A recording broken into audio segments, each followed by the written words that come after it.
We want to bring in Senator Dan Coats, Republican from Indiana. He serves on the Select Committee on Intelligence. Senator, thanks so much for being with us. Thank you. Politico quotes you as saying Senator Rand Paul is lying in his description of what these measures would do that have now expired. It's one thing to disagree with another senator. It's another thing to suggest another senator is lying. Why do you say he's lying?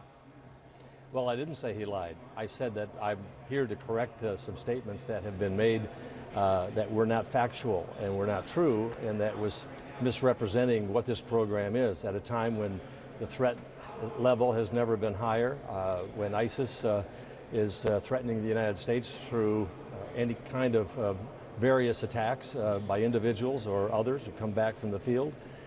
We need to have tools to try to stop these attacks from happening and keeping Americans safe. I simply said that as we make decisions in terms of how we go forward, protecting people's liberties and also protecting our people from injury and harm, we need to understand that what this program is and what it isn't. I'm not sure where Politico came up with that word. I didn't intend to say that. I didn't say that. I simply said it's important that we have the facts, and some of those facts have been misrepresented.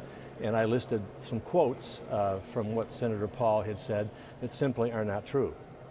Well, in trying to correct the record and kind of laying that out, I also want to get your take, as other senators, Republican senators have also pointed out, I want to get your take on presidential politics here. How much of what Senator Paul is doing has to do with his presidential bid in your mind?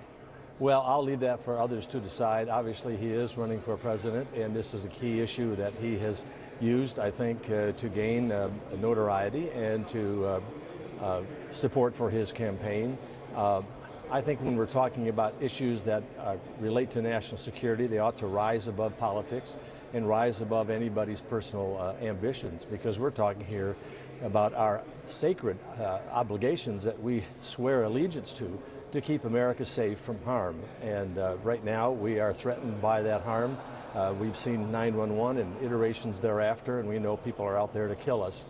ISIS is a threat that threatens the world, and they have put us directly in the crosshairs. And I think we need to take measures that protect people's privacy, but also allow us to determine and try to thwart these attacks from happening. Senator Paul did not attend a meeting with your caucus yesterday, Sunday, when all of this was happening. How important do you think it was that he be there? I think it's important that we all be there to make sure that we know exactly what we're talking about. A lot of this information has been classified, now has been made public, and that compromises the program to some extent.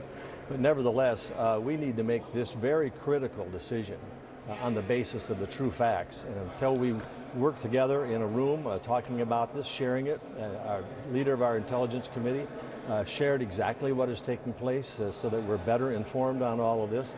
It would have been helpful if Rand had been with us on a number of occasions, or taken up my several invitations to come down to the Intelligence Committee and see for himself and hear for himself just exactly what the program is. He has not agreed to do that.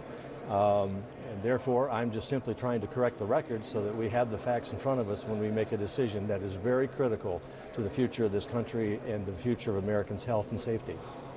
Senator, it's expected, as things look at this moment, things can always change, that those NSA authorities, they will be reinstated probably by midweek.